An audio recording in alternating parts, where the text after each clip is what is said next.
I believe that the audience is building up, so we'll give our colleagues perhaps not more than 5 minutes. I can see people are beginning to join, which is really, really amazing. What I'll do is that in the interest of efficiency of time, I'll just give a very quick recap in these 4 minutes while we wait for colleagues to join, and then we can fully get started on today's session. We are here for session 2 out of 4 with a very amazing and interesting topic, creating inclusive spaces for women in tech and media, hosted by AskNet for the AskNet community. When we started yesterday, we did highlight that we have a number of objectives, but perhaps key is for us to have an opportunity to discuss some of the best practices for maintaining women's participation in media activities and workshops, to develop some practical skills and tools for implementing these best practices in our different communities, organizations, work. I would even dare say that in our individual capacity. And then, of course, we are very pragmatic people. We believe in walking away with workable, actionable solutions. And so I do also like the objective that speaks to us offering strategies for addressing the challenges faced by women and the organizations themselves. One of the things that I'm very keen on in every project that I am a part of is co-creation.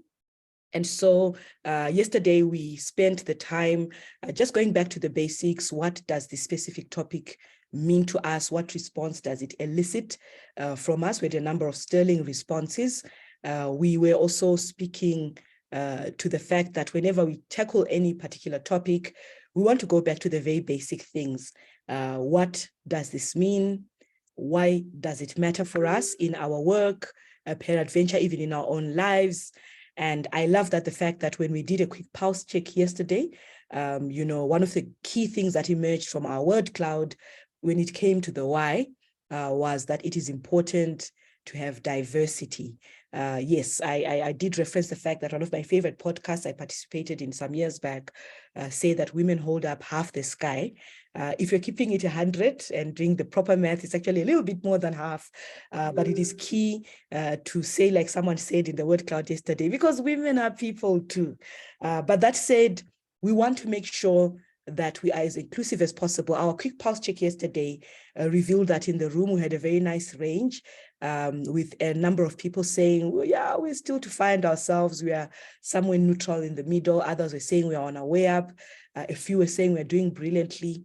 And this is always good because we can always have opportunity as a community to also share as peers. And I think the last pulse check, which we shared yesterday, perhaps I pick up that specific link and already put it into the chat today, like I said, so that it stays an open conversation. We don't want to gather around only our problems. Africa has plenty of problems, guys. We also want to gather around solutions. And so please, that idea boards I've just put into the chat would help us to continue to list our wins and share our common struggles. Peradventure, I also at this point already share what that's looking like, just to give us a very quick pulse check of how we are doing. And as you can tell, either from the link or from seeing my screen, it looks like so far our biggest wins are in dedicated programs, something that Soneni referenced yesterday. Some saying that being in the right location really helps. I like the one that is very, very practical that says here, overcoming transportation obstacles, literally going where the women are. And then I like also the one that says focusing on women and girl-specific issues and problems, making sure you know of any, and this is in caps for a reason, apparently capital letters on the internet is the equivalent of shouting. I'm just taking off my spectacles because they reflect there. But I like that we have that. I see there that someone has just added a struggle. I like that. Women do not come after the first time. That's a really important one. So they'll show up. I really want to think about, and I hope when we come for the community practice, in fact, one of the things I want to do, please remind me if I forget this, I want us when we do the community of practice to have a little bit of role play. I enjoy doing role play with adults, and we want to center it around a woman who does not come the first time. So we have someone, welcome someone to an event, and then they say goodbye to them. And then in the second scene, we have them meet that person in the market, and they're asking them, please, I saw you last time, what happened? And let's see what kind of reasons come out from there. Funding, huge. It is true that money makes the world go round. So it's also interesting to see that. I don't want to dwell here because I really am just giving this recap as our audience builds up. I think once we get to like 10 or 11 people in the room, we should get started for today's session. But I think those were some of the highlights from yesterday. And I think the other thing that is really, really important is for us to think about the fact that after we'd treated the what, the why, and the how, Soneni introduced us to Mashepom Sibi's inequality triangle, which is a tool or a framework, depending on how you prefer to reference it. And I'm glad to see that we are now sitting on 13 participants. That's my cue shortly to cross over to our guest today.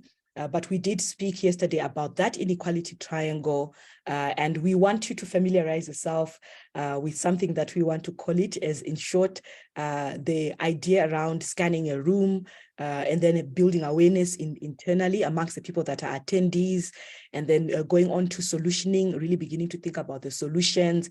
And then after listing those solutions, it's better to bring them alive through actioning. So we are summarizing that as SAMA. And I like puns, so that summer rising is spelled as SMA rising. Okay, that might have been a bit of a dead joke, but I think you get the point. So on that happy note this morning, I am glad to welcome all of us back. Thank you so much for being on time, and thank you very much for coming back. At least Charlotte got me. Charlotte, so good to see you. Big shout out to you.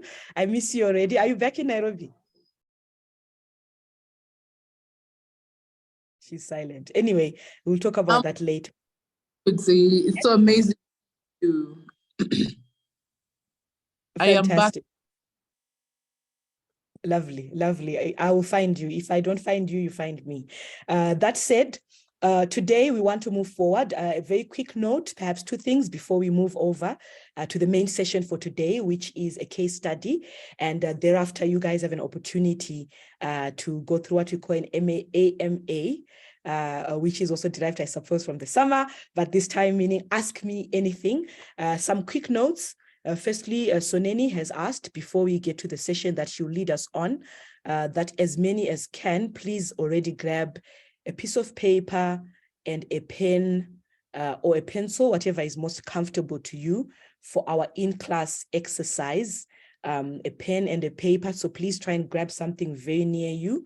If you need to leave your screen, please do it now while I'm speaking, so that as Mercy comes in and starts, you don't need to leave your screen, because you're going to have a really good time with her case study, which she'll speak to today shortly. So please go ahead, so that I'm aiming now for exactly 1 minute from now to cross over to her. If you don't have a paper and a pen, apologies for not reminding you yesterday, but please go ahead and grab them. There will be an in-class exercise after Mercy's session, which will be the major one. And then a second thing is to also ask that all of us please participate in the poll that is running within our Telegram community. I believe all of us are in there, so that we can already select when we may gather again with respect to our community of practice. You don't want to miss that. We will have fun. I'll tell you something that we already know we will do. We will build upon the things that Soneni will ask you to work on today. We'll have role play, and we'll really then begin to build together a solution. I would call it what? A toolkit, so that we have stuff that we can literally just pull from to make our work easier. Okay, it is exactly 10 past according to my time, and it is a great honor for us. Let me share my screen once again, because please, we spend time building these things. We want to make sure we use them. And so it is a great honor and a pleasure to introduce to the meeting this morning, to bring to life some of the important things we're speaking about yesterday. And her name is Mercy. I was going to use this pulse check, but I'm going to skip that because of time. We are really amazed and really honored this particular morning to have in our midst Owilla, Abiro, Mercy, or is it Mercy, Abiro, Owilla? Nevertheless, This is an amazing woman who is doing amazing work, and she is going to talk to us about how in her space and in her work, they've created inclusive spaces for women, their wins, their struggles, and we're going to give her the next 15 minutes to take us through her story, and then thereafter, we'll open up for an engagement on an open mic session. Here's how we'll do it. As she speaks, I will invite you already to put in any questions, any comments into the chat. And then as soon as she's done, Soneni will hop in and begin to facilitate that exchange, and then thereafter take you through a 6-minute exercise where you need the pen and pencil for, and we will call it a day. Just to highlight before Mercy comes on board, that Yara is just reminding that if you're not in the Telegram group, there's a link right there in the chat, and you can be a part of this. So Mercy, thank you very much for honoring our invite. I want to now point to you, and once she is done, we will now come to, and I really love your LinkedIn one because it looks a bit like AI Mercy. So she can be a chatbot mode after this, where you can ask her anything. Okay, so Mercy, thank you so much for honoring us. I want to now point to you, and the clock is running for exactly 15 minutes. Thank you so much. Thank you so much, Kudzai. Hi, everyone. I hope we are okay. It's a good morning from where I am. It's a very chilly morning, but it's good. I'm really glad to be here. So just a brief background about myself. So my name is Owilla Abiro. I am a woman. But also a brief background about myself. I have been in the nonprofit space over the last 5 years. And in particular, my niche within the nonprofit space is creating inclusive spaces for women and girls. Currently, I work with journalists at the African Institute for Investigative Journalism. However, I also dab as a co-founder at Gender Tech Initiative. And Gender Tech Initiative is based in Gulu, Uganda. That's in the northern part of Uganda. Within the journalism space, I am basically the one trying to fight for women to get into journalism and write and, do these investigative stories and have them be part of the conversation. So that's a bit about myself. I am a very young person, by the way. So yeah, not too old, not too young, but I'm in between. So my story basically starts with my passion. My passion is women and girls. And over the years, I've noticed within the space that we are in and within the different spaces, let it be banking, technology, the media, it's always run by men. And this sort of drove me into a space of, okay, how do we have women telling women's stories? And one of the challenges I realized over time was when the media reports on news about women, they do not understand what the women are actually facing. What do I mean by that? The media landscape, for example, in Uganda has been dominated by men. So the narratives that they put across about women are totally from a male perspective, not from you, the female, who actually goes through it. So for me, it was really a huge gap, but as well, in terms of inclusivity when it comes to school, I realized that girls and women really take a backseat when it comes to the hard stuff. That's to say the sciences, the tech, we really don't want to be in that space because it's a man's world. In Uganda, we have a common saying that if you get a computer problem, it's the IT guy, not the IT girl. So I realized that there's a huge challenge, but also over time, when we were found creating our organization, that is Gender Tech Initiative, we realized that there was a gap between women who are in urban settings, but also women who are in rural settings. So this drove us to actually set up an organization that supports and empowers girls to, take those spaces. One of the challenges that we faced at the start of the organization was, so we had no plan. Yeah, we had no plan. We're like, guys, let's just create a safe space and have people come together and let's talk. But we actually had no plan. And I think in that space of having no plan, we started thinking to ourselves, but I think we can do this. I think we can do that. So what started out as a group of young people coming together and just sharing ideas and collaborating turned out to be, okay, let's actually create an organization. And one of the challenges, or one of the things that we learned in the start was we weren't really given audience when we were starting out, because as women, you are at the forefront of the organization. You're saying, I am doing this for my organization. I want to do this. But then in the same space, you're having men saying, no, you can't do that. Like, give me your organization. I'm a man. Let me run it for you. And you take the side, take the back seat. So one of the challenges we faced was being able to actually speak out to men, because the spaces that we were running in my country in particular, we had spaces meant for girls and women being run by men. So we kept wondering, okay, you say you want to include us, but you're not allowing us to actually express ourselves and run our activities as we would want them to be run. So we faced really a lot of backlash, but also because the society is a patriarchal society. And one of the beliefs that came up was they believe that a woman, being in this tech space or owning a laptop, a mobile phone, or even a tablet is a recipe for disaster, because you end up getting spoiled. I mean, I, for one, I think my father once told me that, okay, if I buy you a phone, you're going to get spoiled. All these boys are going to be in your DMs. So being in that space and having to break that barrier has really been a challenge for us, and especially because we are in the rural area.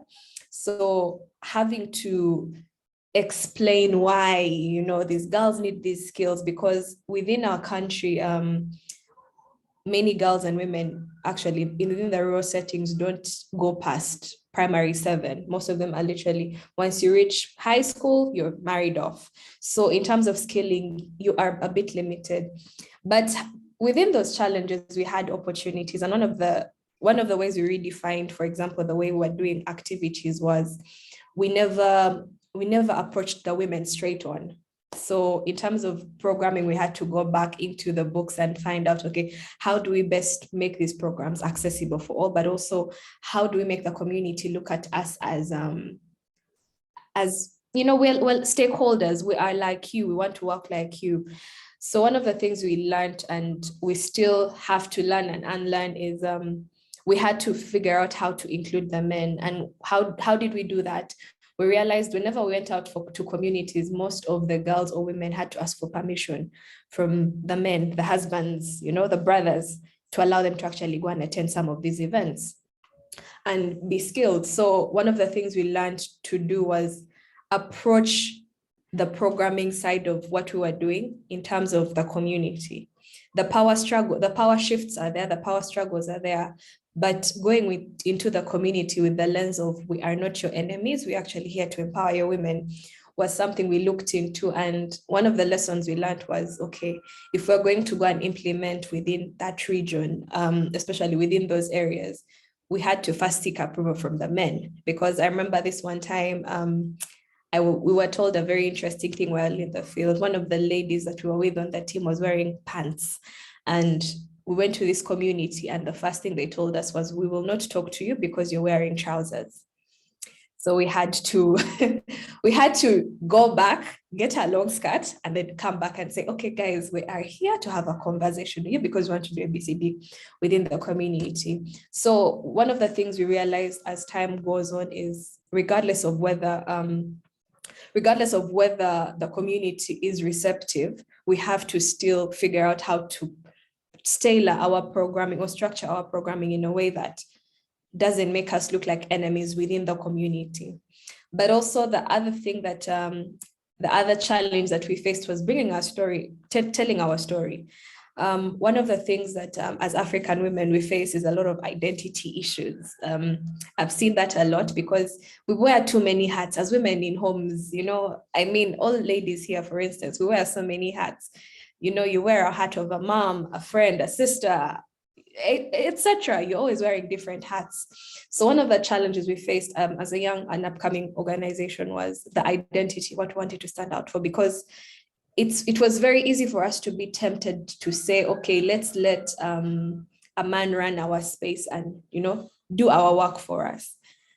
But for us, that didn't feel right, because it wasn't true to what we stood out for, because one of the things we were looking out for was creating a space for young women, young girls to come together and have these conversations, work together, and empower each other. So basically creating movements within those grassroots spaces. But we would have constant back and forth with men. I remember this one time we're looking for board members, and there's a guy we interviewed and he told us, okay, here's the thing, I don't want to be on your board. However, you can give me, I want to be the executive director of your organization.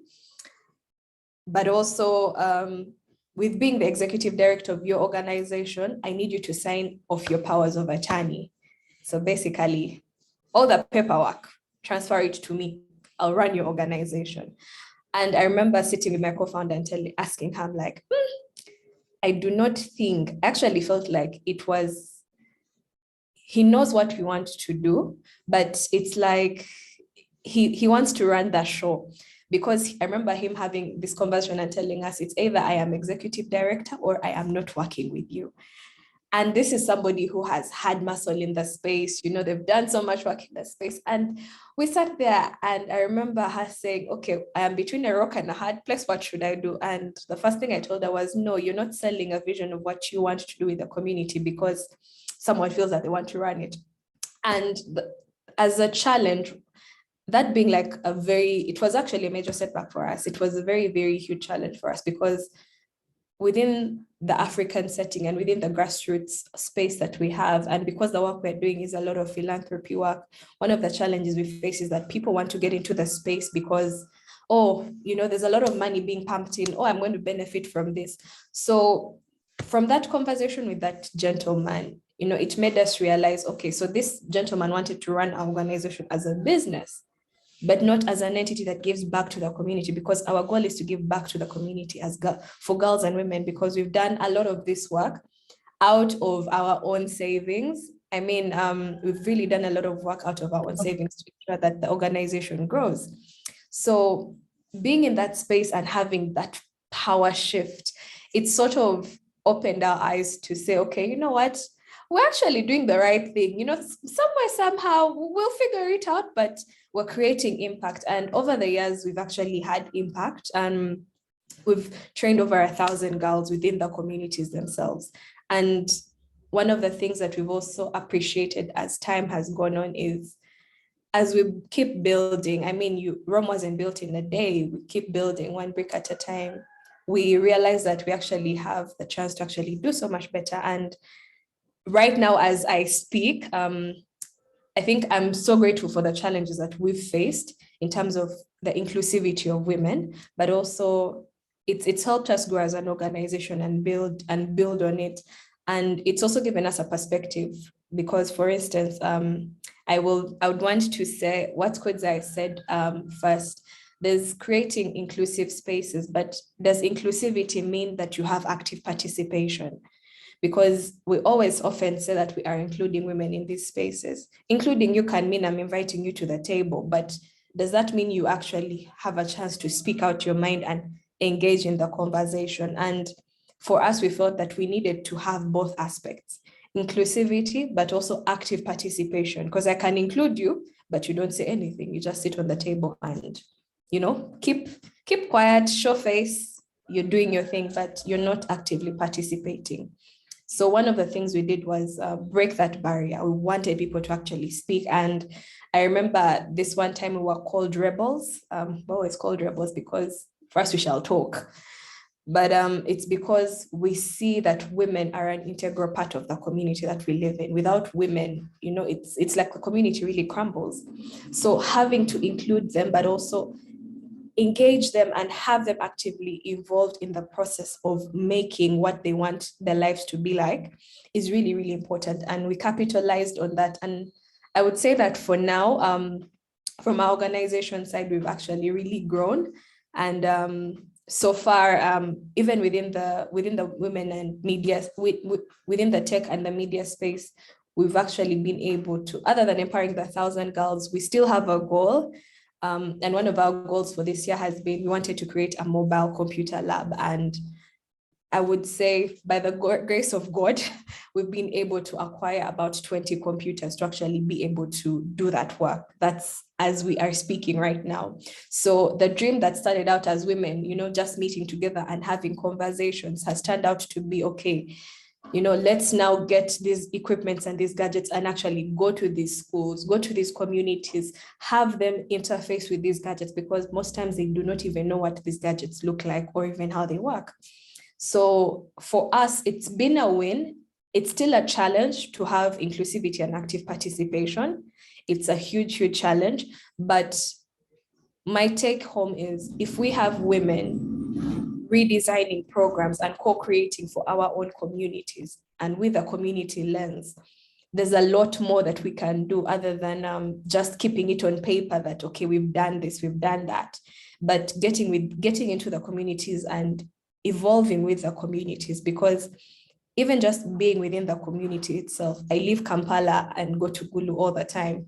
Just being in that space of women and even market women, just having a conversation with them, that's co-creation for us. Because at the end of the day, the inputs that we get, we realize that there's a huge gap. There's a huge gap in terms of knowledge, but also skill sets. But also within the societies, the contexts are different. So for us, the take home has been, how do we adjust our programming to suit the different contexts that we are in? So that is to say, the urban Kampala woman who probably has a phone, a smartphone, has access to a laptop, and then a woman in Gulu, a woman in Ajumani. So for us, it's been a learning on the job sort of space, but also it's been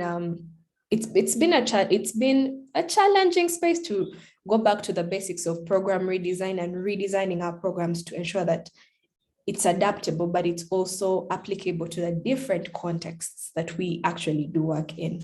So from my side personally, I think it's been a journey, it's still a journey. And I think for most organizations within Africa and within the women's rights spaces, it's a lot of work to do, because there's so many constructs that define who we are in the African setting. So how to break those barriers it's a multidimensional approach. You have to use this. If this doesn't work here, you're using this side. So for me, the biggest take home, I think, has been it's learning, constant learning, because one program can work this side and then the other community is like, no, this is not what we need something else.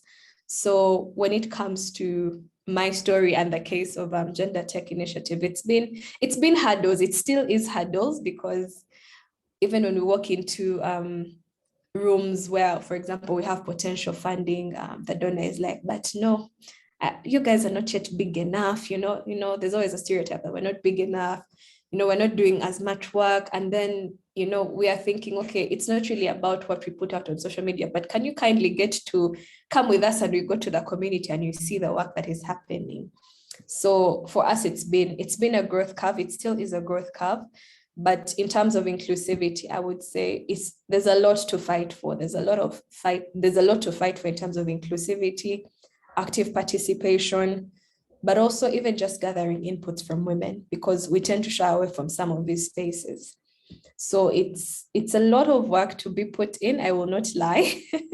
But I feel like the future is really bright, because with the new generation of young women that we have that are upcoming and know who they are and can actually openly talk about what they want, it's redefining a lot of things for us. And in the age of social media, we have so many things being redefined. So from my perspective, as a Ugandan and as a co-founder, it's been an interesting journey. There are heartbreaks along the way, but we still keep to the bigger cause, because we look at spaces where we'll have 50% representation and participation of women, which in my country has been a challenge. We don't really have a lot of that.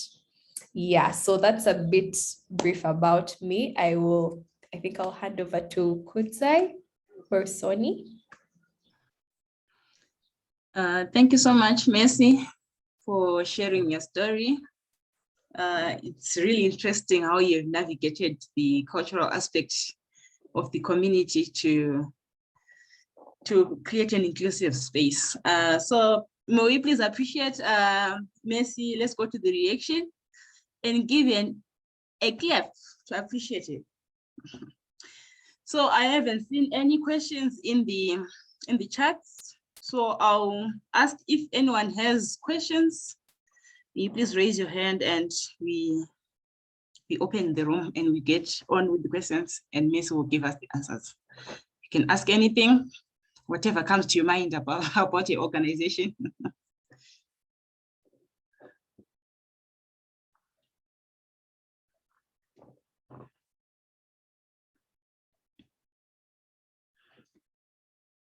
Any questions, guys? I know Mercy did a great job of sharing. So I know you have questions. Please don't be timid. Don't be shy. You never know, maybe the question that you want to ask someone who also has the same questions, but they're also shy. So let's open up and. Me who is not shy, my hand is up. Okay, Charlotte, can you please go ahead? Thank you. Mercy, that is really beautiful to hear the background of the work you are doing, but mostly to hear you speak about inclusivity in such ways, inclusivity that starts off with conversation and grows into tech initiatives that are aiming at being solutions for our community. But also the fact that this inclusivity conversation for you has not just stopped at women, but even gender diverse persons. So my question for you then, as you said, when you are almost finishing that, there are certain people who tend to say you're still small, you still haven't done what needs to be done. How do you approach conversations like that? How do you actually showcase your work in such a way that the growth that you've experienced over the years, over the months, is also reflecting in the conversations you are having while seeking funding? Wow, that's a very interesting question. So one of the things that we've actually learned, because, you know, we always believed in communities of practice, and we've always been part of communities of practice where the need comes in. And one of the lessons that we've also learned within the communities of practice is it's basically some people create communities of practice to take other people's ideas. And we've experienced that a lot, because someone will tell you, design a project, design an idea, you know, you basically have everything written down. And then all of a sudden they tell you, hey, by the way, nah, that you know, it didn't go through, or, you know, they've given it to somebody else. So one of the ways we've learned to navigate that, and it's also something that has really like made us reflect a lot, is we sort of reached a point where we drew away from donor spaces. And in the drawing away from donor spaces, it's not because we didn't really need the resources to implement, but we sort of reached a point, we had reached our breaking point, because we were, you know how females, you reach your breaking point and you're like, this is done, I'm done. So we instead decided to leverage on our friends within the communities and within the spaces. And within the campaigns that we would run, we'd always run fundraisings within friends, like, guys, please give us money. Let's go do a training. Let's go do this. But also it's because our friends were easily giving. They easily gave us the resources that we needed. So when it came to navigating, and still it's a challenge we face when it comes to navigating the donor space, because we are a small organization.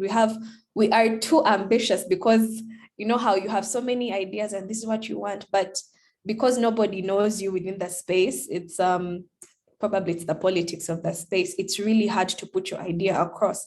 And even when you want to, for example, partner with a donor to implement, and you know, you really want to do this work, the donor has their priority list sort of. So for us, our fallback was always, let's do it as a friend. Let's do it as a community. Let's all come together. Let's put money together. Let's go do this. Let's go do this. Because even if we don't get donor money, at the end of the day, for us, the goal is, does the community accept, or is the community willing to take part in the initiative? Because it's one thing for you to say you're going to rely on donor funding for all your projects, but it's another to have the community say, okay, I have $1, can I just give it to you and you use it for that? So for us, it's sort of rearranged our thought pattern, because with or without donor funding, are we able to continue and are we able to have a sustainability chain? So how we navigated it is really our friends. And every time we have a training, every time we have a capacity building, even just what we were doing recently, lobbying for computers, it was actually friends that said, okay, I have 5 computers that I don't use. Do you want them? You know, just let me know where to give them to you. So for us, it's really leveraging on a lot of friends, but also involving the community in the initiative that we are doing. So even if we are non-profit, but as long as the community is able to say, okay, we know you're struggling to raise resources, but here we are. Let's, for example, take off, we're going to pay your rent for a year, you know, let's take that off you because it's a community project. Recently, somebody else offered us internet and said, okay, no, I'm paying for internet for a full year. You guys do your thing, train as many people as you want. So for us, it's yes, leaning in the donor space, but it's also coming back to the community and saying, okay, we're empowering you, but you know, we need to keep this running for the next generations. It just doesn't end with you. So how we've navigated it is, it's a mixture of both really, but even with the donor spaces, maybe we haven't yet gotten the full muscle because we always get rejection emails from proposals, but we're still learning how to evolve within the space and also to put our ideas and across so that we can actually have more impact. Yeah.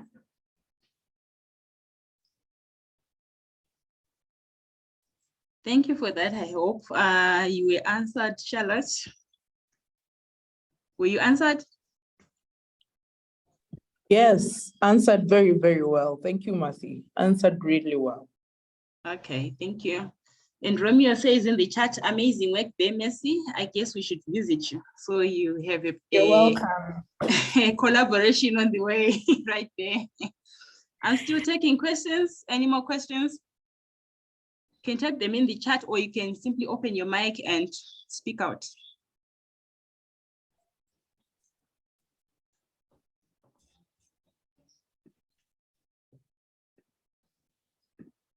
Okay, seems as if okay, there is another question from Romeo. He says, how do you manage to break the self-esteem issues that affect the active participation of women in these cultural settings like Northern Uganda? That's been a tough one. I will say, personally, I have, you know how you bite more than you can chew.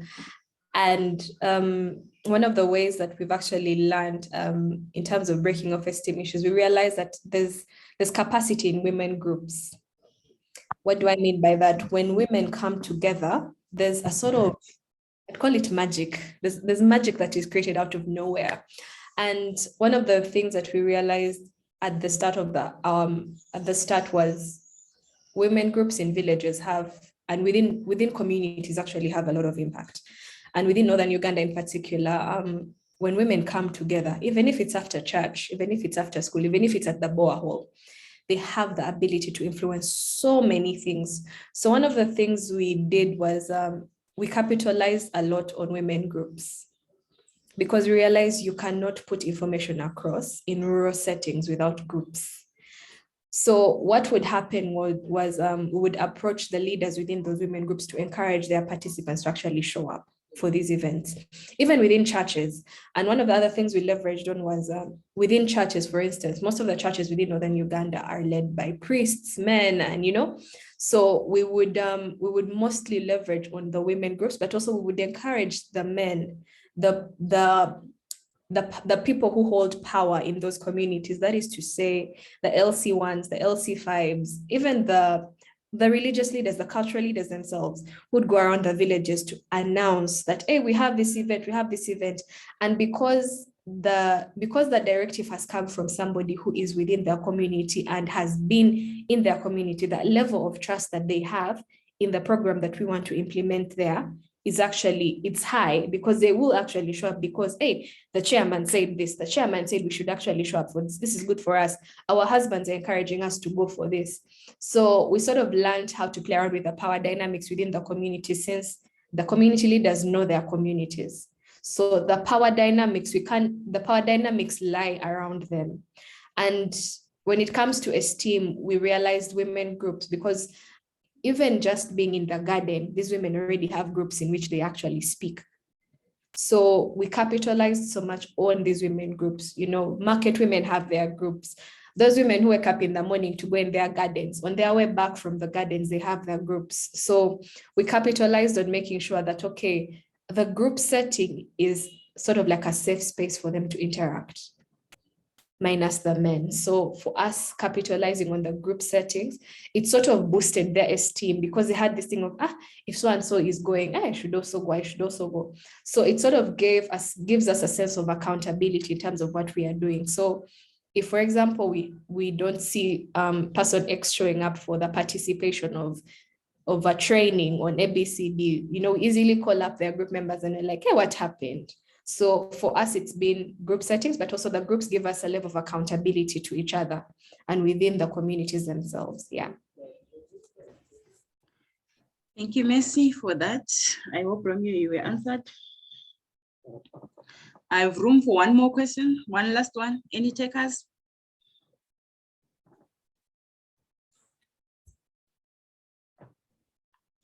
Going once, going twice. Okay, it seems as if we no longer have any more questions. So I would like to appreciate Mercy for the time, for sharing your story with us. It was very motivational, and yeah, I learned a lot from you. And yeah, I'm going to implement some of the things that you mentioned, especially the issue on funding, on not relying on donor funding, but getting the community to participate. So thank you so much for the insights, for the nugget. We appreciate you. Thank you for having me. I'll try and share my screen and we get on with our homework.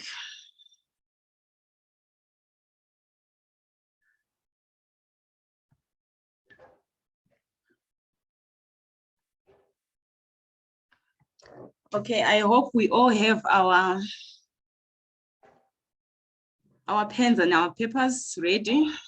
Please confirm if you can see my screen.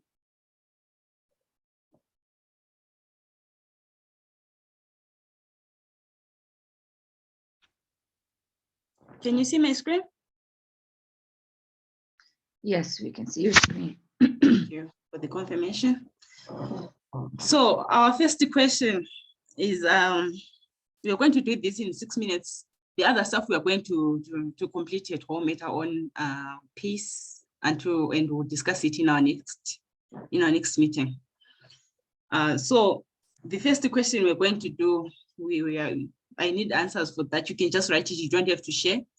Can you please write, answer the question. Before we started, I did not know, and write your answers maybe in point form or whatever. Don't overthink, just write. So your time starts from now. Your 1 minute starts from now. I'll let you know after the minute is done.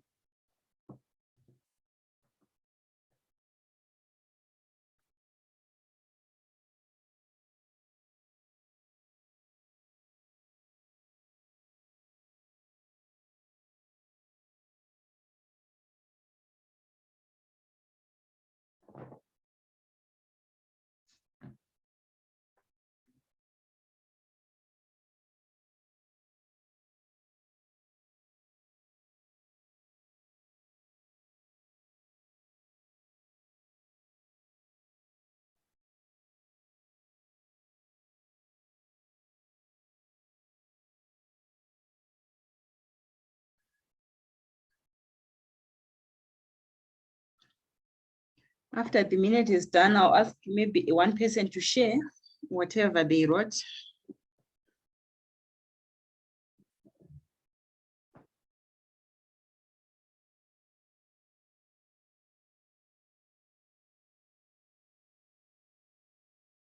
Okay, our minute is over.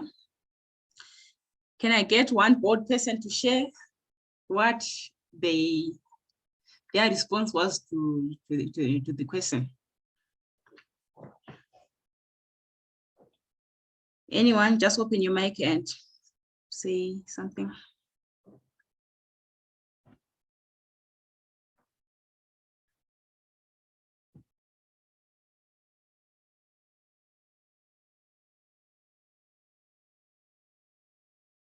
Oh, seems as if I don't have any response. I'll just find someone and pick on anyone. Just keep your fingers crossed that I'm not going to pick on you.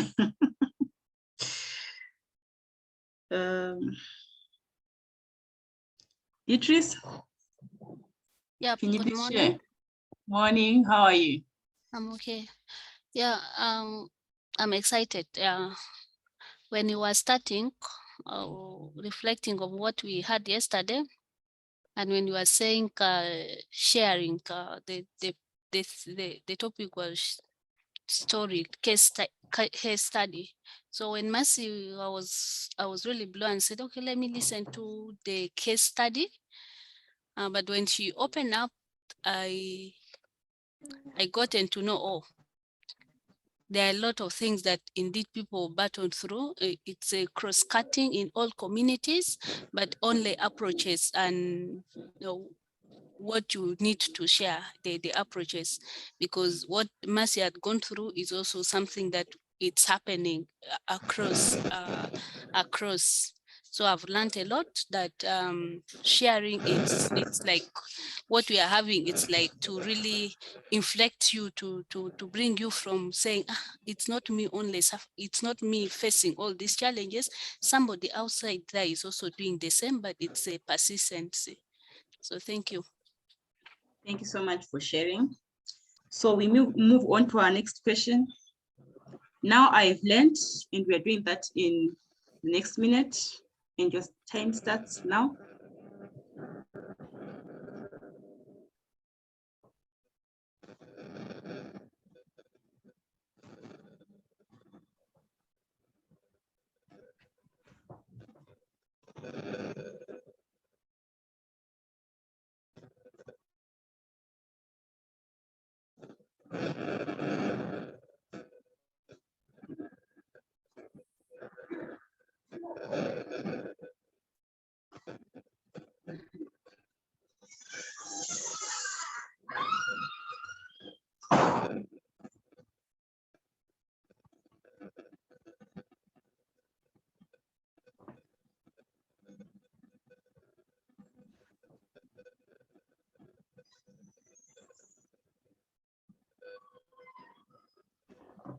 And please do remember to keep your paper. You might need to build on it later on when you do your homework separately.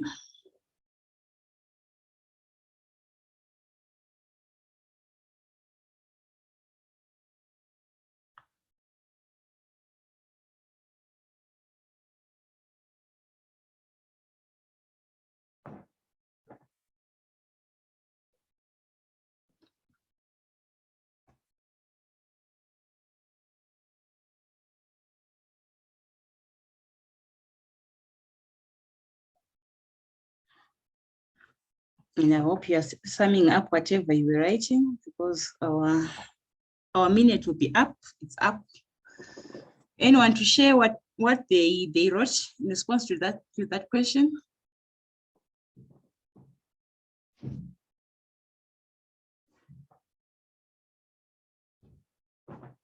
Selua, can you please share what you wrote in response to your question?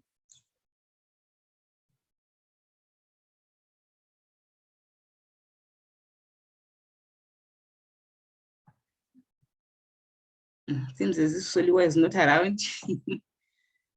Kwaje, can you please share what you wrote? Even if it's a sentence. Hello?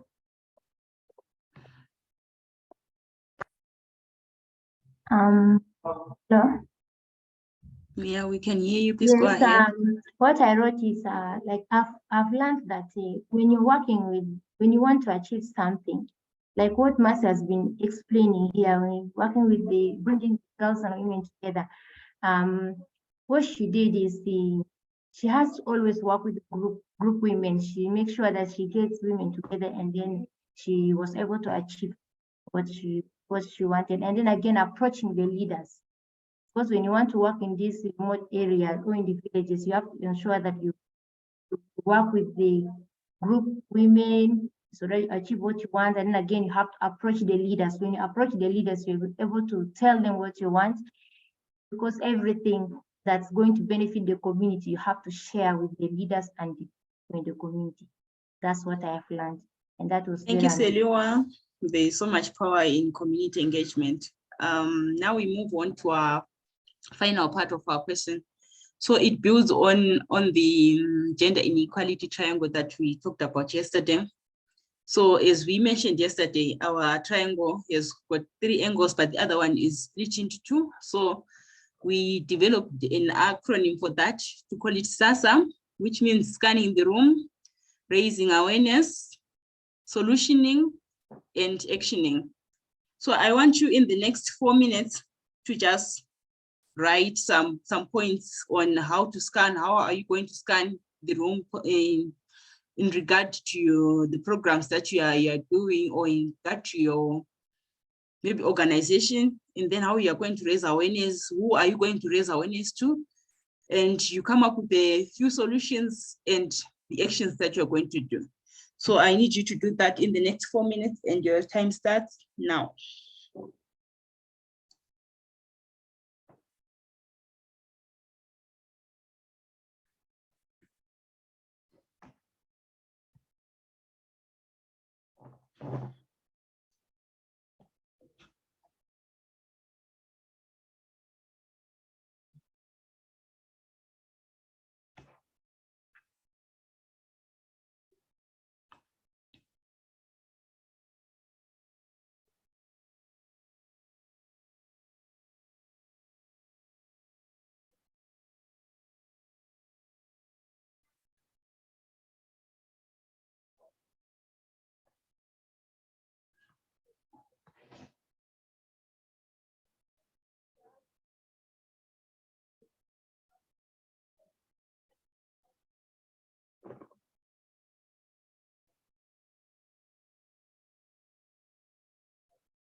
You should be halfway by now. We've got 2 more minutes left.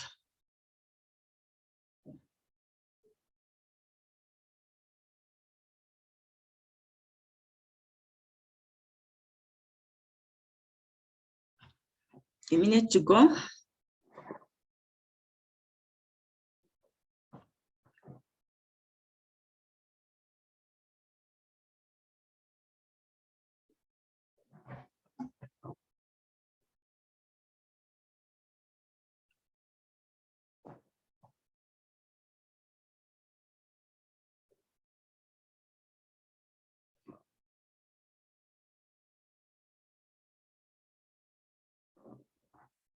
Now you have a few seconds.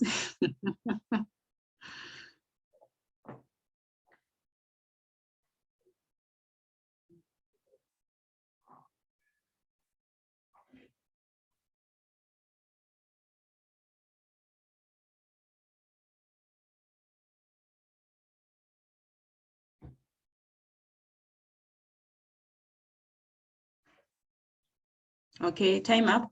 Thank you so much for taking the exercise. I encourage you to go and finish it, work on it over the weekend, and take photos and send them in the WhatsApp or Telegram group. Thank you so much for listening. I'll hand over to Yara or to Matthew. I don't know who is taking us on.